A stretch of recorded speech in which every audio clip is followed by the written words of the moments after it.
Assalamualaikum warahmatullahi wabarakatuh. Di sini saya akan mempresentasikan terkait tugas simulasi sistem industri.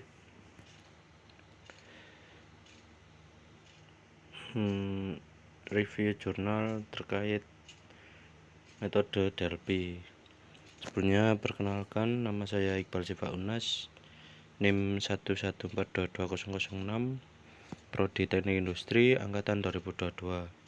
Di sini saya mengambil jurnal dengan judul Penentuan Rekomendasi Strategi Pembelajaran Daring menggunakan metode Delphi. Selanjutnya, yang pertama ada identitas jurnal. Jadi, identitas jurnal ini mengulas apa aja yang ada di dalam jurnal. Yang pertama ada judul. Judul dari jurnal tersebut adalah Penentuan Rekomendasi Strategi Pembelajaran Daring menggunakan metode Delphi. Untuk penulisnya sendiri yaitu Albertus Daru Dewantoro, Institusi Prodi Teknik Industri Universitas Katolik Dharma Cendika. Jurnal Teknik Industri, volume dan nomor, volume 11 nomor 1 tahun terbit Maret 2021. Selanjutnya latar belakang. Di sini saya mereview terkait latar belakangnya, yaitu pandemi Covid memaksa seluruh institusi pendidikan beralih dari pembelajaran luring ke pembelajaran daring.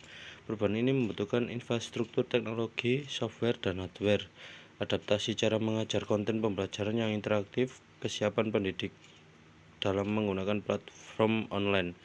Dosen mengadaptasi tantangan seperti keterbatasan kemampuan membuat konten digital, kendala teknis, adaptasi terhadap LMS, variasi kemampuan mahasiswa, sehingga diperlukan strategi yang terstruktur untuk memastikan kualitas pembelajaran daring tetap terjaga.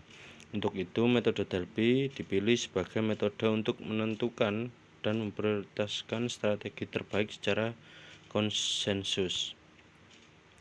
Selanjutnya, tujuan penelitian. Di sini saya mereview membagi menjadi 3 tujuan, yaitu yang pertama menentukan daftar rekomendasi strategi pembelajaran daring, kedua menentukan prioritas strategi menggunakan metode Delphi, dan yang ketiga menghasilkan strategi formal, sistematis, dan objektif yang bisa diterapkan perguruan tinggi. Selanjutnya ada metode penelitian. Dari metode penelitian sendiri menggunakan metode Delphi, yaitu teknik pengambilan keputusan dari para ahli melalui beberapa putaran kuesioner dengan anonimitas. Nah, langkah-langkahnya untuk menerapkan metode Delphi yaitu pertama, identifikasi masalah, pembelajaran daring belum optimal. Terus kuesioner tahap 1 menghasilkan 10 rekomendasi. Selanjutnya kuesioner tahap 2 yaitu terkait validasi. Jadi responden menyetujui rekomendasi yang relevan. Selanjutnya kuesioner tahap ketiga yaitu prioritas. Memberi prioritas 1 sampai 10. Selanjutnya ada analisis statistik, menghitung median dan standar deviasi inversi sehingga konsensus tercapai. Selanjutnya terakhir analisis Pareto, menentukan strategi paling dominan. Nah, selanjutnya hasil dan pembahasan. Di sini ada identifikasi rekomendasi yang tersaji pada tabel daftar rekomendasi strategi pengembangan pembelajaran daring. Dari putaran pertama Delphi diperoleh 10 secara daring.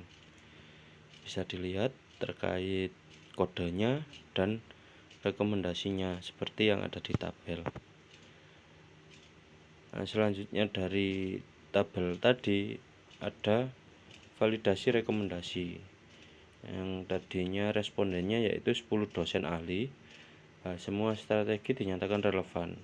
Strategi dengan penolakan paling banyak S6 subsidi kuota, sedangkan S10-nya sendiri flipped classroom, namun tetap dipertahankan karena mayoritas masih setuju. Itu hasil dari tabel 2, persetujuan responden. Selanjutnya ada analisis Pareto. Jadi setelah dapat dari beberapa responden tadi, tabel sebelum-sebelumnya, kita analisis menggunakan analisis Pareto. Strategi paling dominan yang pertama S1, pelatihan bahan ajar berbasis daring sebesar 32%. Yang kedua S2, pengadaan fasilitas dan ruang studi pembelajaran daring sebesar 26%. Yang ketiga S4, pelatihan Learning Management System atau LMS sebesar 17%. Ketiga strategi ini merupakan vital few yang paling berpengaruh terhadap kualitas pembelajaran daring. Nah, untuk kesimpulannya, jadi penelitian ini menyimpulkan bahwa keberhasilan pembelajaran daring di Unika Dharma Cendika yang sangat dipengaruhi oleh kompetensi dosen serta ketersediaan infrastruktur pendukung yang ditetapkan melalui proses Delphi hingga mencapai konsensus.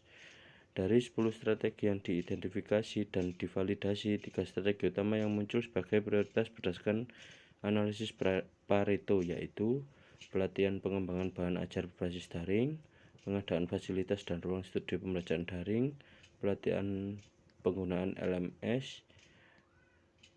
Untuk jadi kesimpulannya menjadi faktor paling dominan dalam peningkat kualitas pembelajaran daring. Temuan ini menegaskan bahwa peningkatan kemampuan dosen dalam membuat konten digital dan penerapan platform belajar serta dukungan fasilitas yang memadai merupakan fokus utama yang harus diutamakan institusi untuk memastikan pelaksanaan pembelajaran daring yang efektif dan berkelanjutan. Sekian presentasi dari saya. Bila ada salah kata, mohon maaf. Wallahul muwaffiq ila aqwamit thoriq. Wassalamualaikum warahmatullahi wabarakatuh.